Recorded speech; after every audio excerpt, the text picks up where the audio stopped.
मुख्यमंत्री पुष्कर सिंह धामी ने मंगलवार को चमोली में हिमवंत कवि चंद्र कुंवर बर्तवाल खादी ग्रामोद्योग एवं पर्यटन शरदोत्सव मेले का शुभारंभ किया। ये मेला 5 दिन तक आयोजित किया जाएगा। मुख्यमंत्री ने घोषणा की कि पोखरी मेले को राजकीय मेला घोषित किया जाएगा। वहीं इस दौरान चारधाम देवस्थानम बोर्ड भंग होने पर बद्रीनाथ धाम के तीर्थ पुरोहितों ने शंख ध्वनि के साथ मुख्यमंत्री को बद्रीनाथ धाम की धर्मध्वजा और अंगवस्त्र भेंट किया। इस दौरान विधायक महेंद्र भट्ट भी मौजूद रहे। कुंवर सिंह बर्तवाल जी की स्मृति में लगने वाला ये मेला, निश्चित रूप से इस मेले से हमारे जो लोकल उत्पाद है, यहाँ के जो स्थानीय हमारे बुनकर हैं, शिल्पकार हैं, तमाम प्रकार के जो अपने उत्पाद बनाने वाले ऐसे सभी लोगों को प्रोत्साहन मिलेगा। इसलिए हमने इसको राजकीय मेला घोषित किया है और इसके प्रोत्साहन के लिए और यहाँ के जो हमारी लोक संस्कृति है, लोक कलाकार हैं, लोक कृतियाँ हैं, उन सभी को बढ़ाने के लिए हम लगातार काम कर रहे हैं। और हमारे देश के यशस्वी प्रधानमंत्री जी का भी लोकल फॉर वोकल का जो मंत्र है, उस मंत्र को साकार करने के लिए ऐसे मेले हमारे लिए निश्चित रूप से आगे एक मार्गदर्शन का काम करेंगे। पेड़ से बड़े तोते प्राथमिक विद्यालय बिरसा सेरा तक मोटर मार्ग का निर्माण, विकासखंड पोखरी के उड़ामाना रोता चोपड़ा मोटर मार्ग से नैलडूंगा बिरसा मोटर मार्ग का निर्माण, विकासखंड पोखरी के पोखरी गोपीसर मोटर मार्ग के किलोमीटर 66 से जखवाला गांव तक मोटर मार्ग का निर्माण, हमारा डूंगर बिजली रोड से डूंगर गांव के लिए मोटर मार्ग का निर्माण प्रथम चरण, गोपीसर नगर में सीतापुर अस्पताल के समीप बहुमंजिली पार्किंग का निर्माण, स्पोर्ट्स स्टेडियम गोपीसर में सभी सुरक्षा दीवार का निर्माण, उच्च राजकीय उच्च महाविद्यालय सरतौली का उच्चीकरण किया जाए, निर्मला घाटी के तुर्मी में सचल पुत्र चिकित्सालय खोला जाए। उर्गम घाटी को पर्यटन क्षेत्र की वो मांग कर रहे हैं, उसकी मैं आपसे निवेदन करूंगा। सशस्त्र सेना झंडा दिवस के अवसर पर मुख्यमंत्री आवास में सैनिक कल्याण एवं पुनर्वास निदेशालय के उपनिदेशक कर्नल MS जोधा और कर्नल सेवानिवृत्त BS रावत ने मुख्यमंत्री पुष्कर सिंह धामी को फ्लैग लगाया। मुख्यमंत्री ने कहा कि देश की रक्षा के लिए सदैव तत्पर रहने वाले हमारे वीर सैनिकों पर हमें गर्व है। मुख्यमंत्री पुष्कर सिंह धामी ने प्रदेश के नागरिकों से सशस्त्र सेना झंडा दिवस कोष में सैनिक परिवार के कल्याण के लिए अपना योगदान देने की भी अपील की। पिथौरागढ़ जिले में अपनी मांगों को लेकर NHM के कर्मचारियों ने मंगलवार को 2 सूत्रीय मांगों को लेकर जिला मुख्यालय में जमकर धरना प्रदर्शन किया। इस दौरान कर्मचारियों ने सरकार के खिलाफ नारेबाजी कर जल्द ही मांग पूरी करने को कहा। आंदोलित कर्मचारियों की मांग है कि हरियाणा की तर्ज पर उत्तराखंड में भी NHM कार्मिकों को वेतनमान दिया जाए और आउटसोर्सिंग तैनाती प्रक्रिया बंद की जाए। सरकार से बार बार विनती करते हुए भी हम लोगों की मांगों पर कोई ध्यान नहीं दिया जा रहा है, नहीं कोई कैबिनेट में कोई मांगे हमारी रखी जा रही है, जबकि आश्वासन दिए जा रहे थे कि हम NHM कर्मियों की मांगों को हल करेंगे शीघ्र से। दिन रात जो है NHM स्वास्थ्य विभाग की सेवा कर रहे हैं, लोगों की सेवा कर रहे हैं, चाहे कोविड काल रहा हो, चाहे कोई अन्य प्रक्रिया रही हो, लेकिन NHM का कर्मचारी हर वक्त आगे रहता है और हर सेवा के लिए तैयार भी रहता है। हम लोग एक तो चाह रहे हैं कि जो हरियाणा की तर्ज पर जो उनका वेतनमान उन्होंने हरियाणा सरकार ने दे रखा है, वही उत्तराखंड सरकार भी लागू करे और एक सम्मानजनक वेतन हो, ग्रेड पे लागू हो। बेरीना के विकासखंड सभागार में SDM सुंदर सिंह की अध्यक्षता में तहसील दिवस का आयोजन किया गया, जिसमें लंबे समय से खस्ताहाल बेरीना खितौली मोटर मार्ग के ठीक न होने पर सामाजिक कार्यकर्ता प्रमोद धरियाल ने शिकायत की, जिस पर SDM सुंदर सिंह ने PMGSY के अधिशासी अभियंता से ठेकेदार के खिलाफ रिपोर्ट दर्ज करने के आदेश दिए। SDM ने सभी विभागों के अधिकारियों से समस्याओं को तय समय पर हल करने के निर्देश भी दिए। बाद भी प्रशासन स्तर से अभी तक कोई कार्रवाई नहीं हो रही है। 2 साल से कलमट टूटा है, कभी भी जनहानि हो सकती है।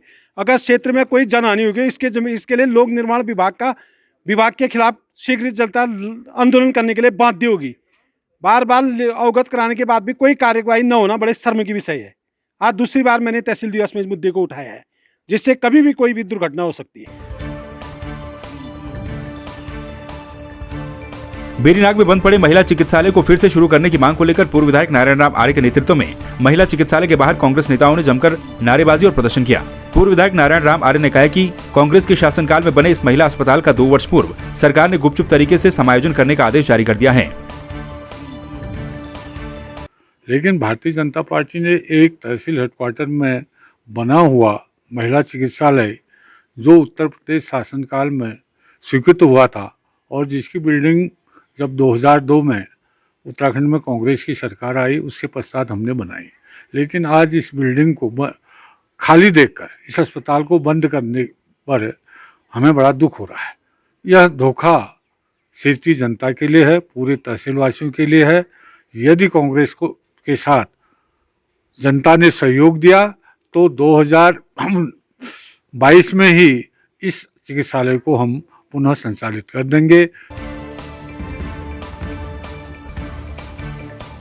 बाजपुर के रामलीला मैदान में बहुउद्देशीय शिविर का आयोजन किया गया। शिविर का शुभारंभ जिलाधिकारी जुगल किशोर पंत ने दीप प्रज्वलित कर किया। इस दौरान शिविर में पहुंचे लोगों की समस्याओं का जिलाधिकारी ने तत्काल समाधान करने के लिए अधिकारियों को निर्देश दिए। सामान्यतः बहुत से विभाग हैं जिनकी कुछ महत्वाकांक्षी योजनाएं हैं और खासकर स्वरोजगार से संबंधित। और कई बार क्या होता है कि लोगों को बैंक जाना पड़ता है और बैंक में अपने कागज़ पूरे कराने को लेकर 3 बार 4 बार 5 बार चक्कर काटने पड़ते हैं और विलम्ब भी होता है। ऐसे में हमारा जो लाभार्थी है वो हतोत्साहित हो जाता है। तो हमने ये कहा है कि जितने विभाग हैं जिनकी योजनाएं हैं जिसमें लाभार्थी को हम सीधे लाभार्थी को मदद दे सकते हैं, उसको स्वरोजगार देने में बढ़ावा कर सकते हैं, उन सबको हम एक ही छत के नीचे बैंक और विभाग आए और वहीं पे उसके आवेदन का निस्तारण करें। हर आवेदन में कई फॉर्म्स की ज़रूरत पड़ती है, कहीं आय प्रमाण पत्र चाहिए, कहीं आधार कार्ड चाहिए, कहीं निवास प्रमाण पत्र चाहिए, कहीं आपको सिविल का या ज़मीन के कागज़ चाहिए। तो यहाँ पे सारे विभाग मौजूद हैं इस तरह के प्रमाण पत्र बनाने वाले। काशीपुर में 3 दोस्तों में से अचानक एक दोस्त को गोली लग गई। गोली लगने से प्रांतीय उद्योग व्यापार प्रतिनिधि मंडल के पूर्व संगठन मंत्री की मौत हो गई। सूचना मिलते ही पहुंची पुलिस ने मृतक के शव को कब्जे में लेकर पोस्टमार्टम के लिए भेज दिया। हालांकि पुलिस ने मृतक के 2 दोस्तों से पूछताछ के लिए उन्हें हिरासत में लिया है। काशीपुर के मोहल्ला घास मंडी में हवाई फायरिंग के दौरान यह हादसा हुआ। कहा जा रहा है कि वो गोलीबारी कोई इंटेंशनल ना होते हुए हवाई फायर के जोश में हुई है और वो एक एक्सीडेंटल फायर है। बट पुलिस द्वारा बॉडी को रिकवर करके पोस्टमार्टम भेजा गया है। पोस्टमार्टम की कार्रवाई अभी प्रचलित चल रही है। परिजनों द्वारा तहरीर दी जा रही है, उसके बेस पे मुकदमा दर्ज होकर अग्रिम कार्रवाई की जाएगी। इसमें अभी तक की सूचना के अनुसार कोई हत्या या वैसा मामला सामने नहीं आ रहा है। ये 2 दोस्तों के बीच की एक घटना बताई जा रही है। फिर भी इन्वेस्टिगेशन होगी, इन्वेस्टिगेशन के पश्चात ही इस पर कुछ पता। बाजपुर में पूर्व सांसद बलराज पासी ने बीते दिनों पूर्व कैबिनेट मंत्री यशपाल आर्य के काफिले पर हुए हमले को लेकर प्रेस वार्ता आयोजित की। इस दौरान उन्होंने यशपाल आर्य के काफिले पर हुए हमले को कांग्रेस की आपसी कलह बताया। उन्होंने कहा कि टिकट को लेकर कांग्रेस के 2 गुटों में घमासान हो रहा है, जिसको कि बीजेपी की साजिश बताया जा रहा है। उन्होंने कांग्रेस कार्यकर्ताओं पर भाजपा को बदनाम करने का आरोप भी लगाया।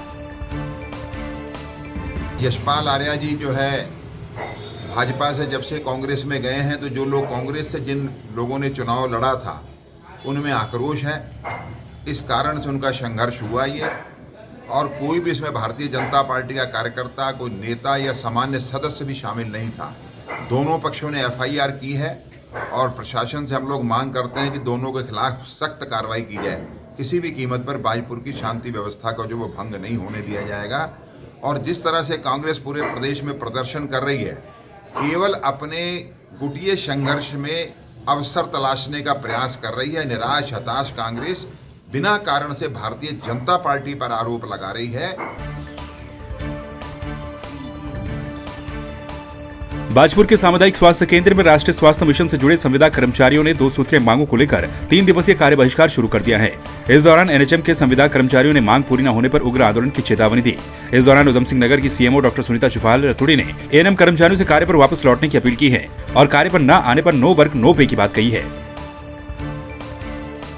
जो है क्योंकि कोविड की तीसरी लहर शुरू हो चुकी है, ओमिक्रॉन हमारे देश में दस्तक दे चुका है।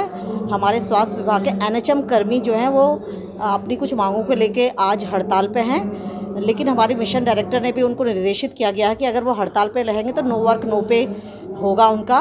और दूसरा, मैं खुद भी उनको निर्देशित करती हूँ और रिक्वेस्ट करती हूँ, क्योंकि कोविड महामारी में अगर वो लोग वर्क नहीं करेंगे तो हमारा सैम्पलिंग की प्रक्रिया RT-PCR सैम्पलिंग जो हम लोगों ने बॉर्डर पे, रेलवे स्टेशंस पे, बस अड्डों पे, स्कूल्स पे, यूनिवर्सिटीज़ में और इवन ऑफिसेज में भी हमने शुरू कर दिया और फ्रंटलाइन वर्कर्स की भी हम लोगों ने शुरू कर दी है। तो वो हमारी प्रक्रिया प्रभावित हो रही है। मैंने खुद भी उनको निर्देशित किया है कि आप लोग से निवेदन किया जा रहा है कि आप कृपया कोविड महामारी को देखते हुए और जनता की भलाई को देखते हुए अपना जो है ये हड़ताल वापस लें। पहली मांग हमारी हरियाणा तर्ज पर ग्रेड पे लागू किया जाए और दूसरा जो आउटसोर्स के कर्मचारी हैं उनको NHM में समायोजित किया जाए और आउटसोर्स से होने वाली प्रक्रिया को बंद किया जाए और डायरेक्ट NHM में किया जाए उनको समायोजित। अगर हमारी मांगें सरकार 10 तारीख तक पूरी नहीं करती है तो उसके बाद हम समस्त NHM कर्मी अनिश्चितकालीन हड़ताल पर जाने के लिए बाध्य होंगे। इसकी संपूर्ण जिम्मेदारी शासन और प्रशासन की होगी। रुद्रप्रयाग के अपर बाजार में श्री गणेश रामलीला कमेटी के द्वारा आयोजित रामलीला का विधिवत रूप से समापन हो गया। समापन अवसर पर राम, लक्ष्मण, सीता और हनुमान के वनवास से अयोध्या लौटने की भव्य झांकी निकाली गई। आयोजकों का कहना है कि कोरोना काल के 2 वर्ष के बाद हुई रामलीला में लोगों ने बढ़ चढ़कर भाग लिया। मैं भले ही भगवान राम का किरदार निभा रहा हूँ, लेकिन मेरी समस्त पृथ्वी में रहने वाले लोगों से ये परम विनती है कि आप सदा प्रेम से रहिए, भाईचारे से रहिए और इसी के साथ आगे बढ़िए। हमेशा अपने कार्यों को ईमानदारी से करते रहिए। जी हाँ, ये आने वाले समय के लिए बहुत अच्छा है। हमें बहुत खुशी होती है, हमें पाठ दिया जाता है और 2 साल से रामलीला हुई भी नहीं है तो हमें कुछ इतनी जानकारी नहीं है। तो हमारे मोहल्ले के अंकुर खन्ना वही सब करवाते हैं यहाँ पर। हम बच्चों को बहुत खुशी है कि हमें भी पाठ दिया जाता है। हमारी जो रामलीला 2 सालों से रुकी हुई थी, जिससे काफ़ी यहाँ की पब्लिक जो है हताश थी, क्योंकि ये जो हमारी रामलीला है लगभग 100 वर्ष पुरानी है और यहाँ पर क्या बोलते यहाँ पे कलाकार भी यहाँ के लोकल कलाकार होते हैं जो कई वर्षों से इस क्या बोलते रामलीला को बखूबी निभा रहे हैं। और 2 साल जो है रामलीला ना होने के कारण पब्लिक काफ़ी हताश थी। और जब अब ये 2 साल बाद कोविड के बाद क्या बोलते प्रशासन द्वारा मंजूरी दी गई रामलीला को, तो पब्लिक पे काफ़ी उत्साह था। जनता काफ़ी उत्साह से जो बोलते रामलीला में भीड़ जुटाती भी आई। ये आधुनिक युग में, इस डिजिटल युग में कितने भी साधन अगर मनोरंजन के हों, फिर भी रामलीला की एक अपनी महत्ता है। बीच में लगा था कि जब ये सारे साधन आ जाएंगे तो रामलीला खत्म हो जाएंगी, लेकिन हजारों वर्षों से चलने वाली निरंतर हमारे रोम रोम में बस के हमारे समाज में पूरी तरह ये कहानी इतनी घुली मिली है कि हर व्यक्ति को लगता है कि हमारी कहानी है। और इसे आप मात्र टीवी में देखकर संतुष्ट नहीं हो सकते। जब तक हमारे बीच के कलाकार, हमारे लोक कलाकार आकर मंच पे इस कार्यक्रम को करते हैं तो वही आदमी को बहुत बेहतर लगता है।